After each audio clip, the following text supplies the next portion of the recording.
பரிசுத்த வேதாகமத்தின் முதல் பகுதி பழைய ஏற்பாடு. இந்த வேதங்கள் இயேசு கிறிஸ்து பிறப்பதற்கு நீண்ட காலத்திற்கு முன்பே எழுதப்பட்டவை. அவர் மீது விசுவாசம் வைக்க உதவும் கதைகள் இதில் உள்ளன. பூமியில் உள்ள ஒவ்வொரு நபரும் பரலோக பிதாவின் குடும்பத்தின் ஒரு பகுதி என்றும் அவர் தனது பிள்ளைகளை நேசிக்கிறார் என்றும் அது நமக்கு கற்பிக்கிறது.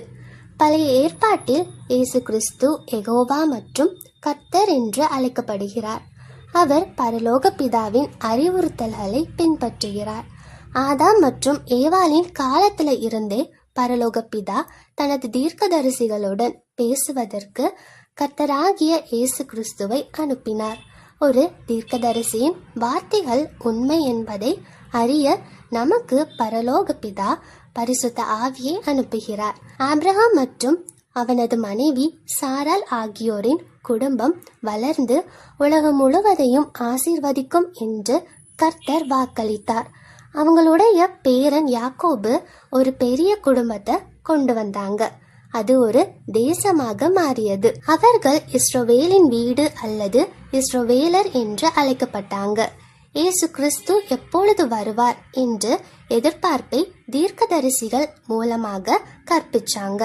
பழைய ஏற்பாட்டில் உள்ள பல கதைகள் இஸ்ரவேலர்களுக்கு கொடுத்த வாக்குறுதிகளை கர்த்தர் எவ்வாறு நிறைவேற்றினார் என்பதை காட்டுகின்றன.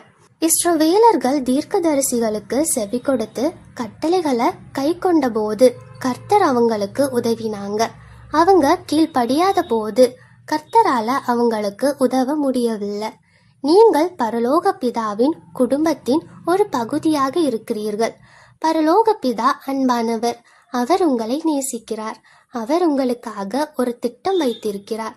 கர்த்தராகிய இயேசு கிறிஸ்துவின் நிமித்தமாக நீங்கள் மீண்டும் பரலோக பிதாவோடு வாழ திரும்பி செல்வோம்.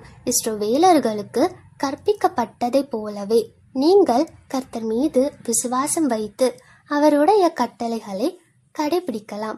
ஆமென்.